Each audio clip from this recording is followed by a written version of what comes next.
Eu vou me apresentar.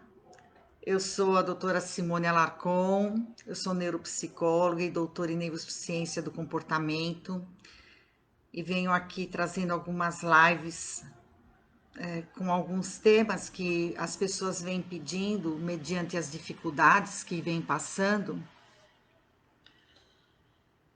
E vamos lá acompanhando, não é mesmo, Edi? Vamos lá, que bom que você está gostando. E hoje o tema é sobre luto, perdas e reconstrução. Não tem outro jeito, não é mesmo? Eu acredito assim que nesse momento tão difícil para todos, né, nós estamos passando por perdas de pessoas, perdas pessoais, profissionais, de hábitos de rotina, de lazer, da nossa liberdade, de autonomia. Estamos sofrendo distanciamento, perda de contato físico, porque o brasileiro é muito corporal e isso está sendo muito difícil também. Olá, Mara Regina, boa noite. Oi, Sandra Ferrari, vamos chegando. Perdas de bens adquiridos de uma forma mais intensa e também em um período curto e maciço de tempo. De certa forma, a gente tolera perdas conforme o tempo vai passando, porque dá tempo até da gente conseguir ter uma certa resiliência, mas agora tudo veio à baila, não é? Vocês vão de concordar comigo que sempre tivemos essas perdas, porém com intervalos de tempo maior, porém com intervalos, né, de um tempo onde desse para nos restabelecermos e também com maiores possibilidades assim de articulação para resolver aquela situação, problema. Nesse período de isolamento, nós estamos vulneráveis, nós estamos susceptíveis a algumas perdas e sem muitas escolhas. Olá, Sirlene, boa noite. Em qualquer situação de perda, existe o luto. Aquilo que nós sentimos quando perdemos algo. E hoje nós vamos falar sobre essas situações, as quais não lidamos muito bem e geralmente tentamos negá-las por condições psíquicas, culturais, por vezes. Como não falar sobre elas? Mas agora é inevitável, isso foi o tema sugerido da semana.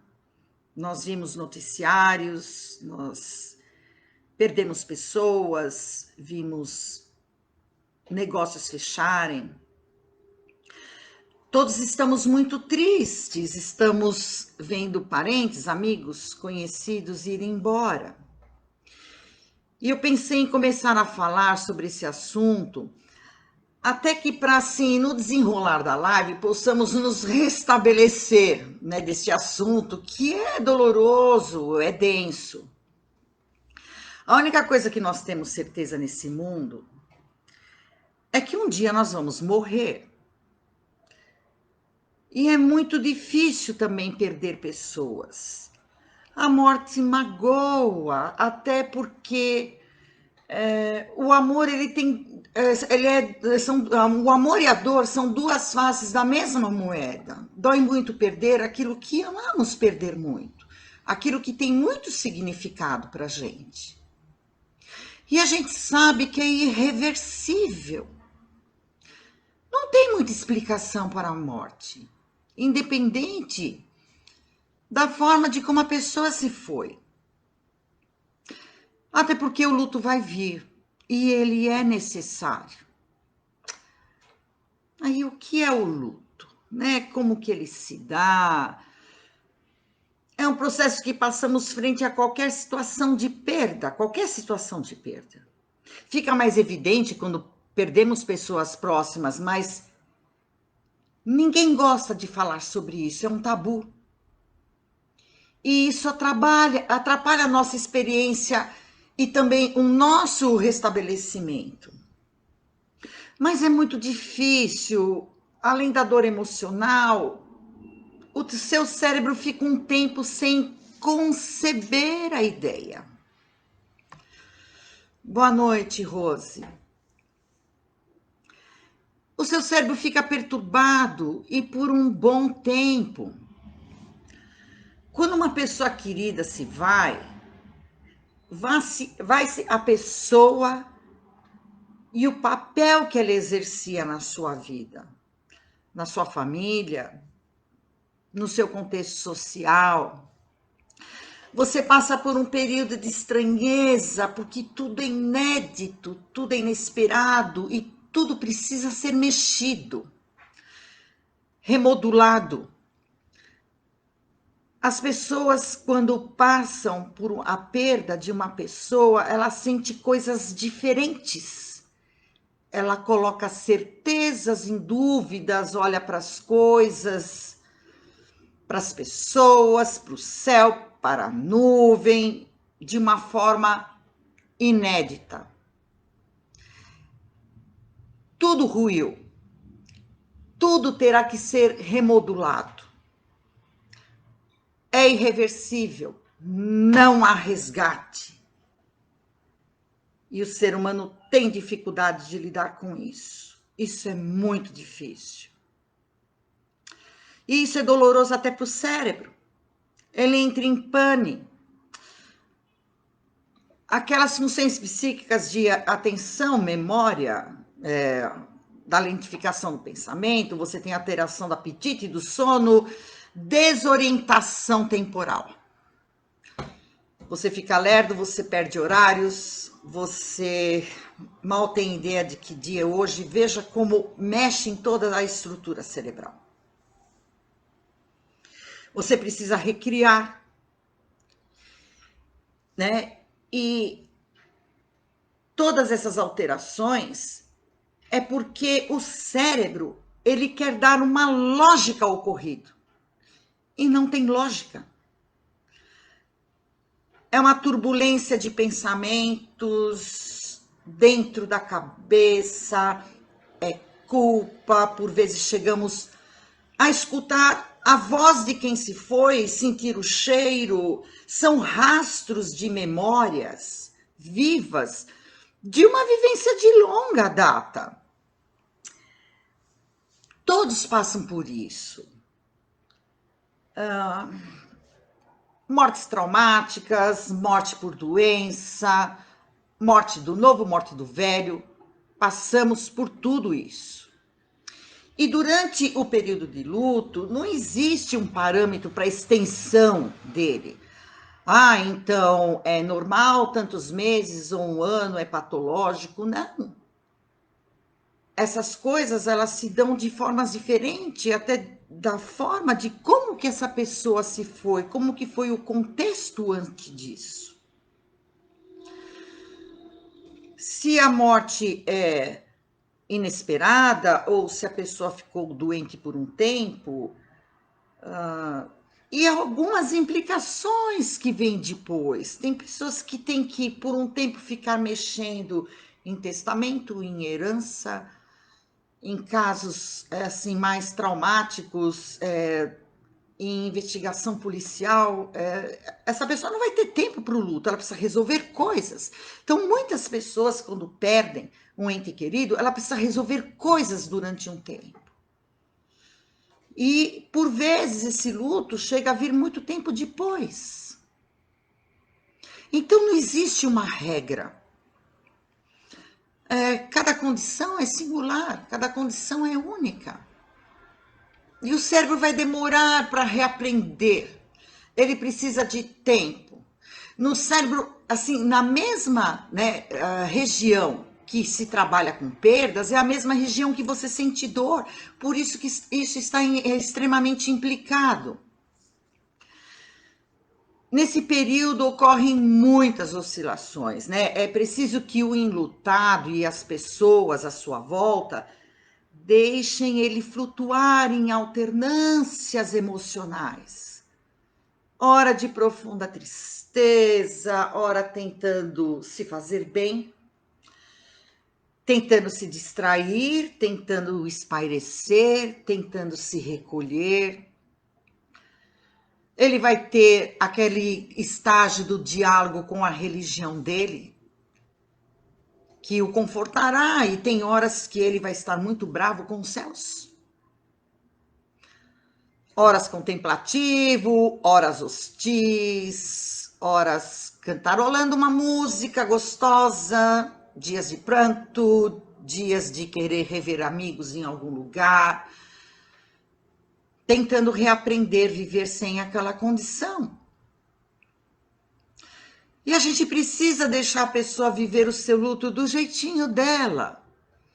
Não a julguem. Ela vai fazendo essas oscilações justamente para tentar encaixar uma nova condição que ela vai precisar edificar. Por muitas coisas que vão mudar na sua vida, né? Ela precisa reaprender, vivenciando. Ela nem sabe mais o que lhe faz bem, o que lhe faz mal. Isso oscila por tempos. E é uma montanha russa, horas está bem e horas está mal. Ela vai precisar reconstruir a sua história daqui por diante. E a gente não pode julgar. Então, à medida que a gente convive, né, com essa pessoa que teve essa perda, menos com palavras de reconforto, né? Aqueles jargões de velório, de lápide. Tinha que ser assim, vai estar melhor. Sabe, gente, tudo isso a pessoa vai escutar, mas assim, ela não vai conseguir processar nada disso. Ela não conseguiu estabelecer, né, uma definição de tudo aquilo que está acontecendo. Eu acho que nesse momento não tem muito o que ser dito, né? Senti muito.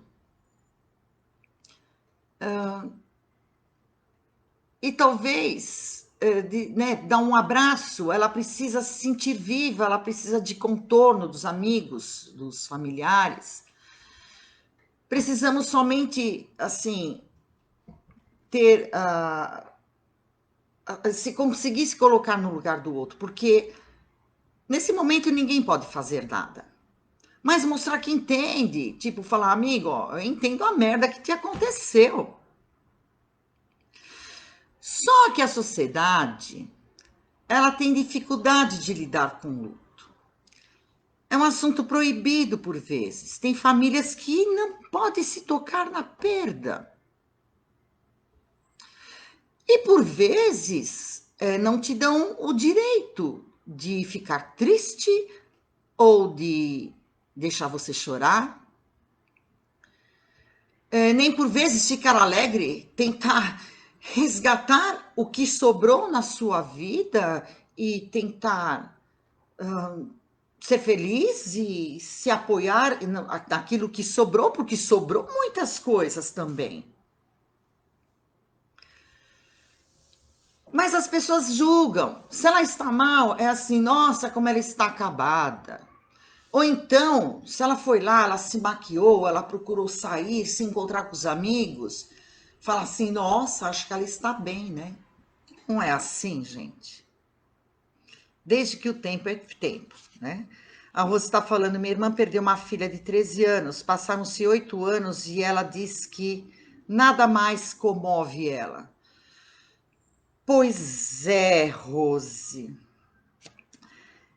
É muito difícil, né? Você perde um filho que inverte a ordem natural das coisas. Você espera que sua irmã mais velha, seus pais, seus avós fiquem velhinhos e morram. Perder o filho é perder, né? Inverter a ordem natural das coisas.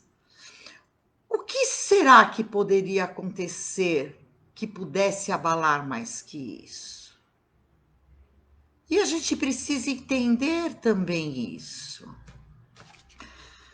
Boa noite, Rose Macedo. A Silene está falando, aprendi a ficar sozinha depois que meus pais morreram. Não deu muito tempo para o luto de tanta coisa a resolver, gente. Tanto antes, quando você tem que cuidar de um enfermo durante muito tempo, e mesmo quando depois que a pessoa morre, que você precisa dar cabo de uma empresa, você precisa dar cabo de papelada, do que restou da família, é muito difícil. Isso é que eu chamo fazer das tripas coração. Você não tem o seu sofá para chorar, você não pode chorar. Você tem que resolver coisas. Embora achamos que isso pode ser muito cruel, mas é o que acontece com muitas pessoas. Isso é muito difícil. E isso, então veja, em cada perda, cada situação que a pessoa tem que passar, cada luto, ele é muito singular. E o seu restabelecimento, ele vai também depender de como você estava antes do ocorrido, do teu perfil de personalidade, das vivências e do tipo de apego. A gente sabe que se a gente tem um apego, né, a gente faz um investimento do ideal, né, em cima, uma coisa idealizada, em cima de uma pessoa, de um negócio, de uma coisa. Se a gente tem um apego comprometido, a gente vai sofrer mais. Existe aí até uma teoria do apego, a teoria da perda. E é punk mesmo, não é, Silene? É muito difícil. E quando a gente perde alguém muito próximo, você perde o papel também, você deixa de ser filha, você sente desamparo. Boa noite, doutor Marcos. Então, você perde pai e mãe, você sente abandono, desamparo. Você perde filho, você perde também o teu papel de mãe, de cuidadora. Você perde uma pessoa num relacionamento, você perdeu o seu cônjuge, você perdeu o seu parceiro, que talvez você dividiu a construção de uma vida. Pessoas enfermas por muito tempo, vivendo também uma relação de cansaço de ambos, de dores diárias. E quando esse enfermo se vai, por vezes a pessoa se culpa por ter uma sensação de alívio. E ela não percebe que, ou mesmo, né, quando a pessoa vive por muitos anos e passa a ser um dependente total da gente, veja só, essas pessoas enfermas, essas pessoas que se tornaram independentes quando se vão, elas já estavam num estado que elas deixaram de ser elas mesmas. Quantos doentes acamados velhinhos chegam a perder a dignidade de não conseguir mais fazer higiene, levar alimento à boca? É um alívio, sim. É um alívio, sim. Ou quando ocorre um acidente, ou morre por meio de uma tragédia, morte súbita, isso sacode mais ainda o cérebro, porque você não tinha em mente a possibilidade dessa pessoa partir. E é muito difícil para os que ficam. Pessoas que precisam resolver por meses, né, ou anos, causas de herança, divisão de bens, investigação policial, é vivido por anos e depois é que ela consegue elaborar o luto. Eu já atendi casos que a pessoa chegou e depois de 10 anos ela percebeu que tudo aquilo que ela estava passando naquele momento de instabilidade tinha a ver com luto. E o luto, gente, não é patologia. não, né? Não é depressão. O luto é um fenômeno inerente do humano. E ele é muito ruim, você tem tristeza, você tem oscilações, você tem alternâncias, tem dia que você tá bem, tem dia que você não tá. Isso não é uma doença, isso faz parte das características do enlutado.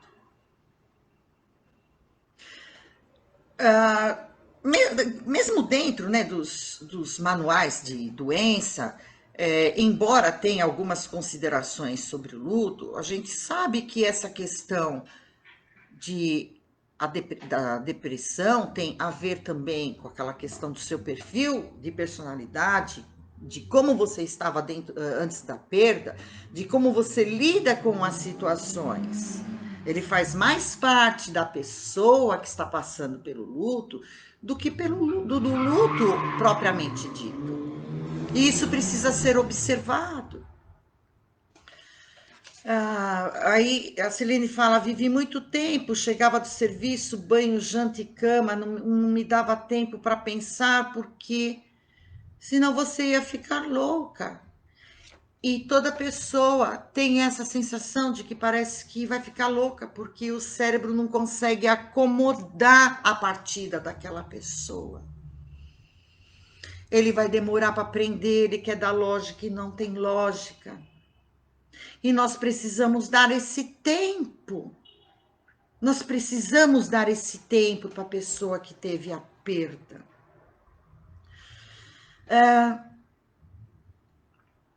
Mas nós não perdemos só pessoas. Nós perdemos também outras coisas muito importantes, que tiveram muitos significados.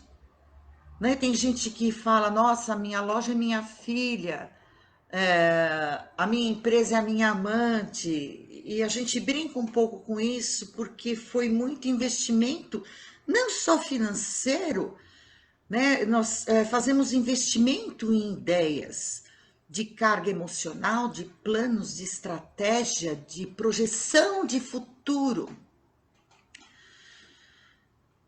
No nosso processo, né, de desenvolvimento, nós precisamos lembrar um pouco disso. À medida que nós nascemos, e em todo o nosso processo, em todas as nossas etapas de desenvolvimento, nós nos deparamos com perdas o tempo todo. São pequenas perdas, mas você perde o seio da mãe, você tira as fraldas, você perde a chupeta, você perde a infância, você entra na adolescência, você tem que se tornar adulto, você perde aquela situação de zona de conforto, de por vezes ser cuidado, ou daquela irresponsabilidade deliciosa. A nossa vida inteirinha passamos por perdas. Por isso é muito importante os pais ensinarem essas crianças a tolerarem frustrações, a adiarem necessidades, porque passamos por muitas perdas. E vocês vão de convir comigo que nós pequenos dentro do seio familiar, falar que não pode comprar aquele brinquedo, não vai brincar com videogame naquela hora e que a criança perde as estribeiras, chora, tudo, você já está treinando para que esse ego se fortaleça, para que ela consiga tolerar frustrações futuras, tudo isso é um treino. E para que ela desenvolva uma capacidade de resiliência, de ressurgir. Toda escolha implica em perda. Desde aquela escolha que o menino chega na loja e o pai fala, olha, você escolhe ou o Super-Homem ou o Batman. Opa, travou. Olá, estão me vendo agora? Estão conseguindo me ver?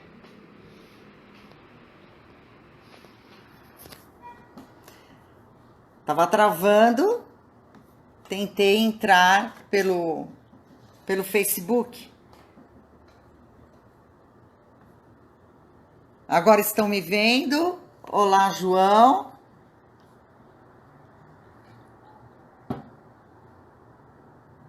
Assistindo? Ok. Então, vou continuar. Né? Ok. Tem que ser agora pelo celular. Vamos lá. Então, é isso aí. Vamos lidando com a situação. Veja, nós estamos falando, né, que toda escolha implica em uma perda e que, né, aquela historinha que quando a criança chega numa loja de brinquedos e ela vê o Super-Homem e o Batman, e o pai fala, olha, você precisa escolher um dos dois. E ele, de certa forma, vai olhar e vai ter que escolher. E toda escolha implica numa perda. Se ele escolher o Batman, ele vai ficar sem o Super-Homem. E vice-versa. Então aprendemos isso desde pequeno. E a criança, lógico, ela é imatura, ela vai ter a incapacidade de lidar, às vezes, com essa situação, com essa perda. E ela vai chorar. Mas tem pai que não aguenta ver a criança chorar, ver a criança se frustrar. E a gente precisa aguentar, a gente precisa ensinar. Porque por perder um Batman é que a gente vai conseguir, mais tarde, se restabelecer com perdas maiores. E veja só, o que perdemos em nossas vidas, não é? Olha só nesse isolamento. Tem gente perdendo emprego, tem gente perdendo clientes, tem gente perdendo espaço, perdendo os negócios, perdendo o lazer, perdendo a proximidade das pessoas. São sentimentos inusitados. Enxergamos as coisas agora com uma nova ótica. Aprendemos a abandonar a velha roupa, a velha calça usada, e temos que usar outra. E nós aprendemos com isso, sim. E se nós não nos ressignificarmos, se não reconstruirmos o novo, nós vamos nos enterrar juntos. Eu já vi gente teimar e não viu que o negócio morreu, a causa morreu, o investimento morreu, a firma faliu e a pessoa falir e morrer junto. Eu questiono muito com essa coisa de honra, de não abandonar o barco. Nós temos que ser espertos. Tem hora que precisamos abandonar o barco, senão vamos juntos também. Temos que lembrar que não temos mais nada. Não temos nada. Nada eterno. Que só estamos usufruindo de coisas, usufruindo por um tempo de cargos, de relacionamentos, de estar com pessoas em nossas vidas. Ninguém está aqui subestimando o quanto dói uma perda de forma alguma. Mas podemos refletir o como está doendo e como vamos superar isso. Deixa eu ver quem está chegando aqui. Boa noite. Isso é tudo muito difícil. Alguns negam a perda, outros sublimam, né? Então, quando morreu o Ayrton Senna, veja, ele não era próximo a ninguém, mas tão próximo dos nossos corações, nós ficamos abatidos, nós ficamos muito mal. E a família tentou sublimar, abriram, né, uma instituição, abriram um instituto. E as pessoas, mas podemos também refletir, né, o como está doendo e também o como vamos superar isso. Então ninguém subestima o quanto dói, mas a gente precisa muitas vezes estar atento de como que isso está doendo. Então, alguns negam, outros sublimam, outros reagem como crianças. Aquela criança que você fala, que vai com ela à feira e fala, olha, não vou poder comprar esse balão para você. O dinheiro que eu tenho é para comprar o almoço.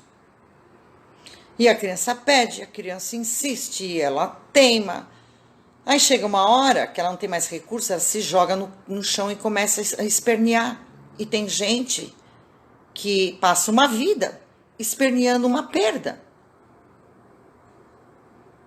Sabemos que na passagem da vida não viemos para sermos satisfeitos o tempo todo na vida. E que tudo tem uma duração. Mas o ser humano tem dificuldade de elaborar frustração. Idealizamos algo e vamos ao pote do desejo, com uma visão de funil. Sempre negando um leque de possibilidades de aparecer algum intempérie que possa mudar o rumo de tudo. Que possa ir tudo à bancarrota. E a gente nega isso. Você nunca conta com isso. Mas vamos lá. Um bolo, mas outros bolos com sabores diferentes. Bora experimentar. Sabe quando a gente engana a criança e fala assim para ela, ela fala, não quero bolacha, a gente fala assim, não, isso não é bolacha, é biscoito. É mais ou menos isso que a gente precisa fazer. Não tem mais a bolacha, agora é o biscoito. A cada dia que você consegue viver sua perda, você fabrica um novo tijolo para sua reconstrução,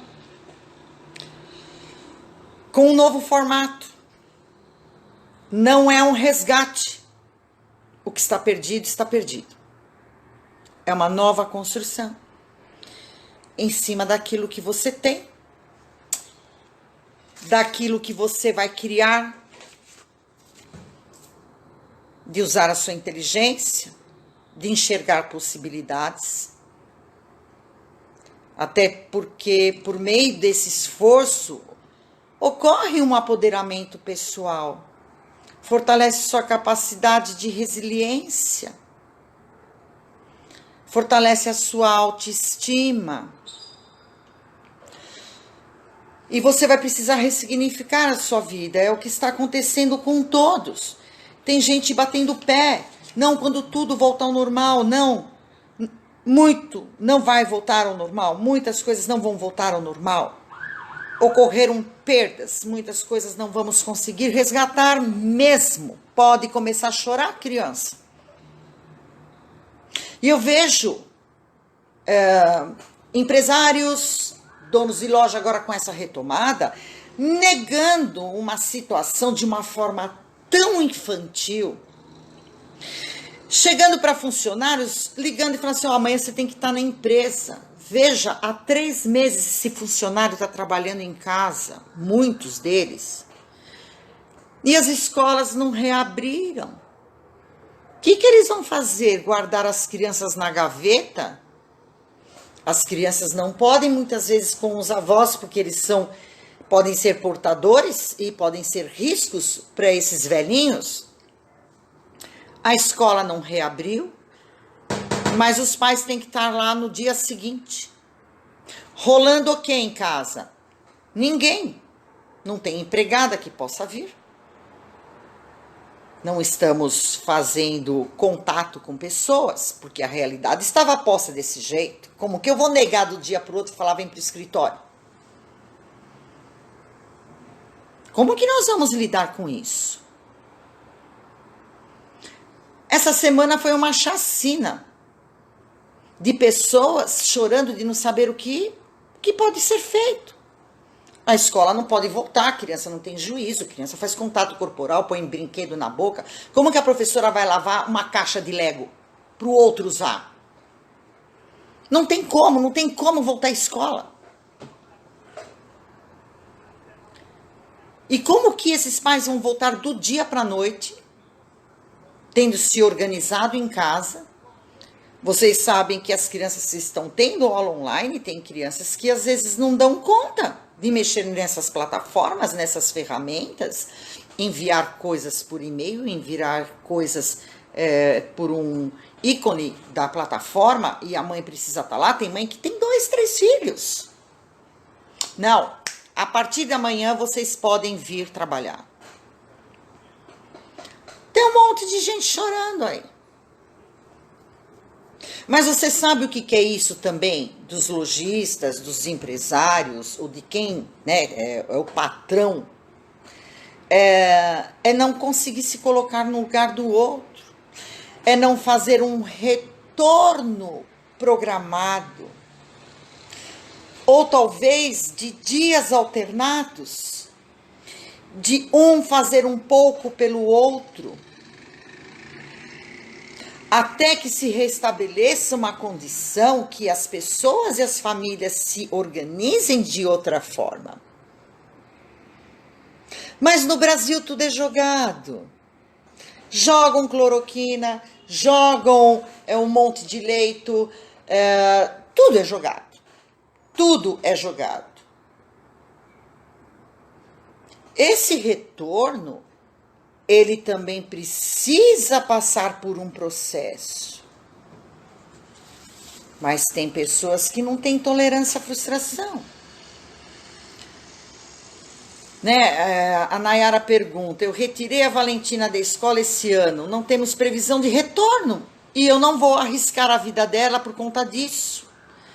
Mas fui informada que o Conselho Tutelar pode... como é que é? Espera um pouquinho. Pode se cobrar de ter tirado da escola. Não, Nayara, de jeito nenhum pela idade dela, de forma alguma. Estamos numa situação que ninguém pode cobrar nada de ninguém. Você fique tranquila. Não vai ter Enem esse ano, não vai ter nada. Todas as crianças vão passar de ano, Nayara. Não tem como você avaliar o aluno se ele teve condições de passar ou não passar de ano. Se alguém tiver essa fórmula mágica, por favor, me passe. Tô doidinha para ver.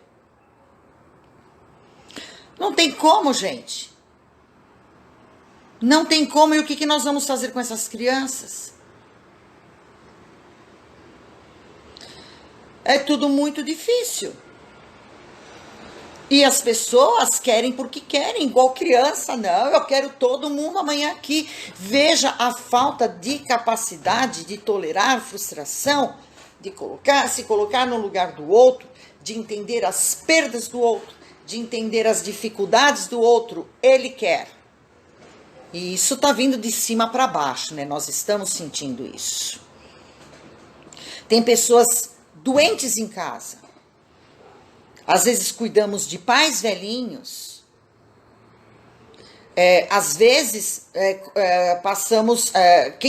porque eu não estou aqui questionando isolamento social, isolamento vertical, não.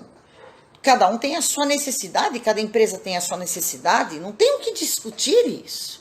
O que você não pode é chegar para uma pessoa, por causa da sua insatisfação interna de como as coisas estão, e falar, se você não vier amanhã, não precisa vir mais. E as mães, por vezes, tiraram as crianças da escola porque precisaram empreender o direito em outras questões para ter um pouco de controle dentro da casa. E porque uma criança de 3 anos não consegue fazer aula de videoconferência. Eu até acho legal deixar, porque tem um vínculo, é um dado de realidade da criança, mas eu entendo a condição desses pais. Como que eu vou deixar 2 crianças na pré-escola, uma de berçário e outra de 3 anos e meio, e pagar isso até o final do ano? Não faz sentido.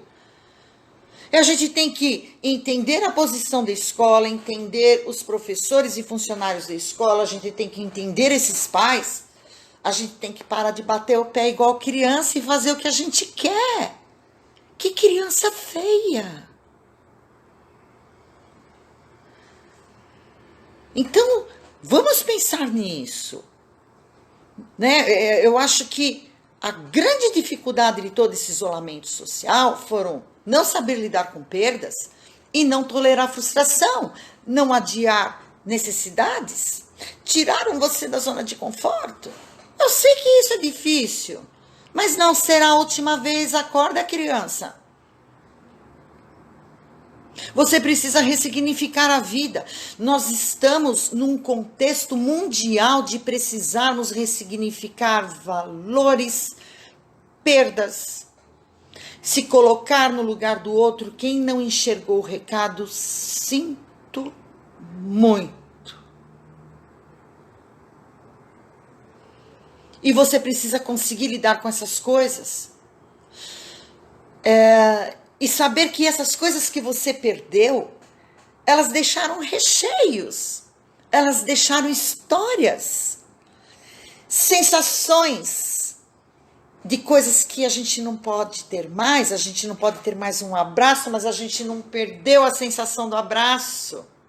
Isso vai ficar com a gente para sempre, embora demore 1 ano para a gente poder abraçar os nossos queridos. Sensação de carinho, de gratificações, e é isso que nos fortalece.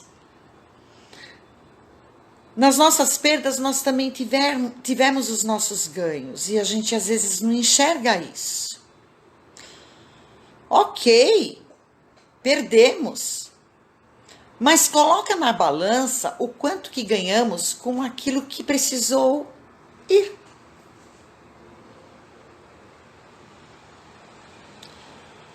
Honre o que se foi, o que foi vivido. E dê continuidade a essa história, por tudo aquilo que você aprendeu. Porque aquilo que se foi sempre estará cravado dentro de você. E isso te edificou. Isso te fez mais forte, não pela dor somente, mas pelo recheio que te trouxe de vivências. Valorize isso. E tem uma frase que uma conhecida minha, a doutora Ana Beatriz Barbosa, falou, e eu achei essa frase incrível. A cicatriz de hoje é o empoderamento do teu amanhã. Você está vivo. Faça jus a isso. Conforte quem está do seu lado. Veja como você pode ajudá-lo a não ter mais perdas ainda. Faça o seu melhor. Eu tenho certeza que você consegue. Quando a gente vê tristeza, perdas, tudo isso está no dicionário Aurélio. E por que tudo isso foi conceituado? Porque isso foi vivido pelo humano durante décadas e gerações. É difícil, mas a gente consegue. Ok, pessoal? Então, boa sorte a todos. Boa sorte a todos. E que a gente consiga agora começar a criar coisas novas. Em cima de todo um aprendizado que a gente teve. Ok? Um beijo. Até a próxima.